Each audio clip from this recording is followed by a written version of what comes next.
L'Angleterre est à l'aube du rendez-vous le plus symbolique de son histoire en Coupe du Monde. Aucun autre adversaire n'a laissé autant de cicatrices, de souvenirs douloureux et de moments gravés dans la mémoire collective que l'Argentine.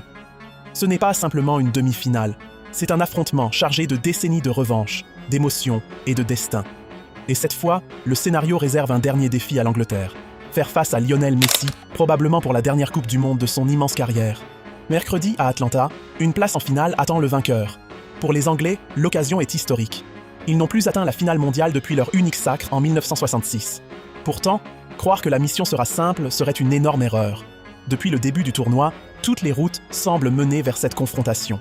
Et une vérité inquiète profondément les supporters anglais, l'Argentine ne se contente pas de gagner ses matchs, elle trouve toujours un moyen de survivre.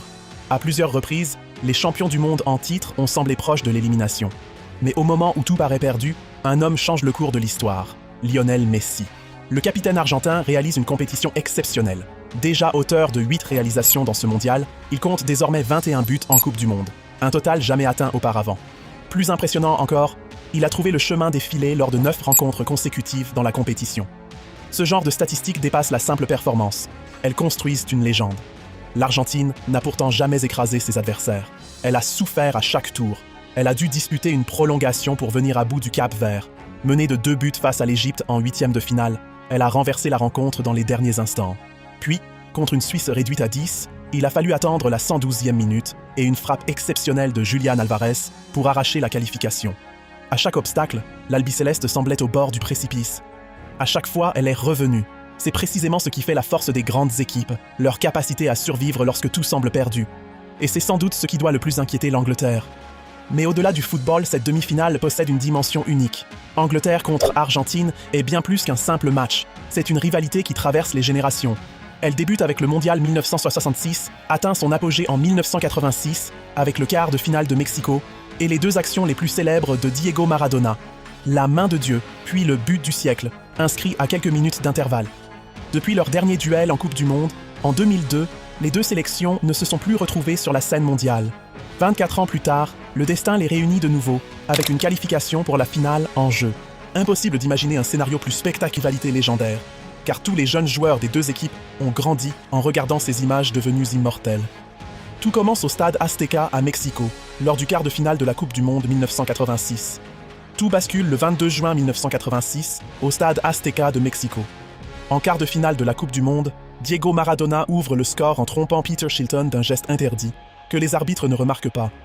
Ce but, immortalisé sous le nom de la main de Dieu, entre aussitôt dans la légende. Mais quelques minutes plus tard, Maradona offre une action encore plus incroyable. Parti de son propre camp, il élimine successivement plusieurs défenseurs anglais avant de conclure l'une des plus grandes réalisations de l'histoire du football, un chef-d'œuvre qui sera plus tard sacré but du siècle. L'Argentine s'impose finalement 2-1 avant de conquérir le titre mondial, laissant l'Angleterre avec une blessure qui ne se refermera jamais complètement. 12 ans plus tard, les 2 ennemis se retrouvent en 8e de finale à Saint-Étienne. En seconde période, David Beckham réagit à une provocation de Diego Simeone en laissant traîner sa jambe. L'arbitre n'hésite pas.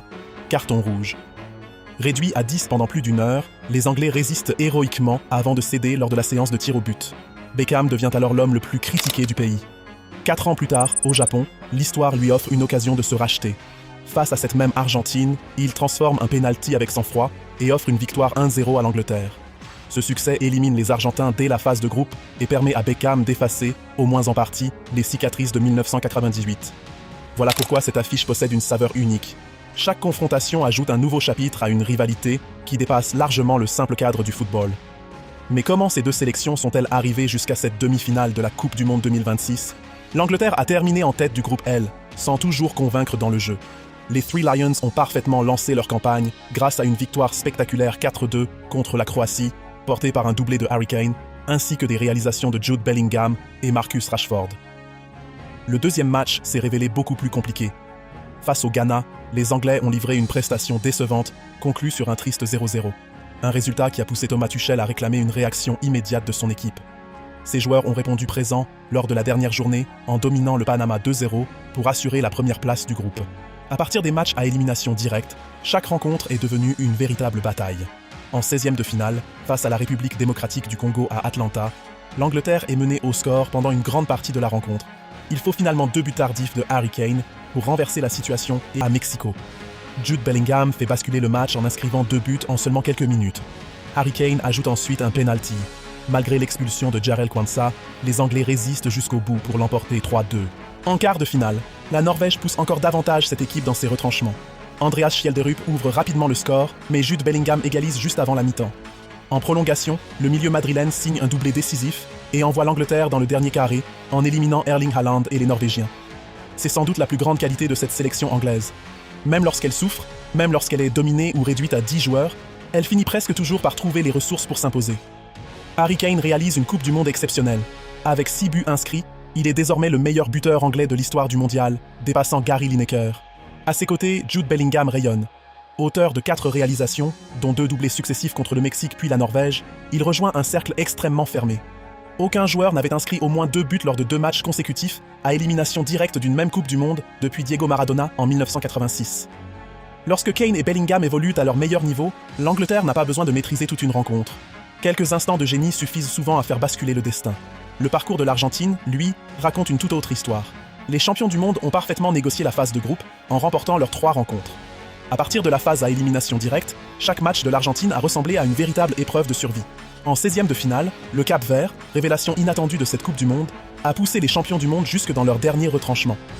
Il a fallu attendre la 111e minute pour voir l'Albi-Céleste s'imposer 3-2 après une prolongation irrespirable. Le scénario s'est répété au tour suivant. Opposé à l'Égypte, l'Argentine se retrouve menée 2-0 et semble au bord de l'élimination, mais les hommes de Lionel Scaloni refusent d'abandonner.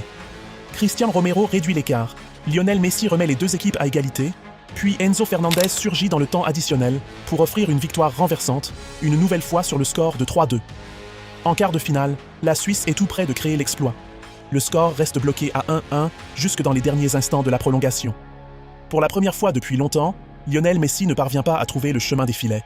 Pourtant, l'Argentine finit encore par s'en sortir. À la 112e minute, Julián Álvarez déclenche une frappe enroulée splendide d'environ 25 mètres qui envoie son équipe vers la qualification. Lautaro Martinez scelle ensuite définitivement le succès avec un 3e but. L'Albi-Céleste décroche ainsi une 6e demi-finale consécutive en Coupe du Monde. Ce parcours raconte une chose essentielle. Cette équipe semble avoir oublié ce que signifie perdre dans un mondial. Sa série d'invincibilité atteint désormais 12 rencontres, preuve d'une force mentale exceptionnelle. Mais cette demi-finale ne se jouera pas uniquement au courage. Elle se décidera aussi sur le plan tactique. Sous les ordres de Lionel Scaloni, l'Argentine évolue le plus souvent dans un 4-3-3 très modulable. Face aux adversaires les plus dangereux, ce système peut rapidement se transformer en défense à 5.